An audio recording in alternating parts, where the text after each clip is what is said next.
Il y a des personnes qui, malheureusement, se suicident de manière violente, faute de loi. Et puis, il y a aussi des euthanasies clandestines. Je pense que c'est une bataille idéologique. Effectivement, c'est une manœuvre politique.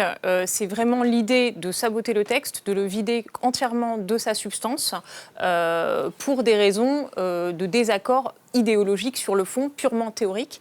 Je pense que si les sénatrices et les sénateurs qui ont voté contre écoutez vraiment les personnes malades, ils n'auraient certainement pas voté en ce sens. Parce que quand on écoute les personnes malades, quand on sait que ces personnes malades, elles n'ont pas le temps d'attendre. Je suis d'accord avec vos avis sur le fait qu'effectivement, il faut prendre le temps du débat sur un sujet aussi complexe qui touche des questions éthiques essentielles, bien sûr, mais il faut bien se rendre compte que les personnes malades, elles n'ont pas le temps d'attendre, qu'elles s'exilent en Suisse, en Belgique pour mourir, avec tout ce que ça inclut d'inégalités à la fois financières, des personnes qui ne sont plus transportables et qui ne peuvent pas attendre le moment peut-être qu'elles souhaiteraient, donc qui doivent avancer leur voyage pour pouvoir encore se déplacer.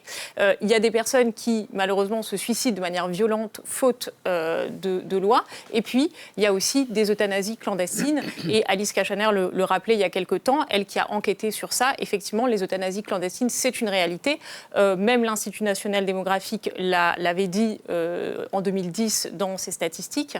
Il y a 0,8% des décès en France qui ont lieu par euthanasie clandestine.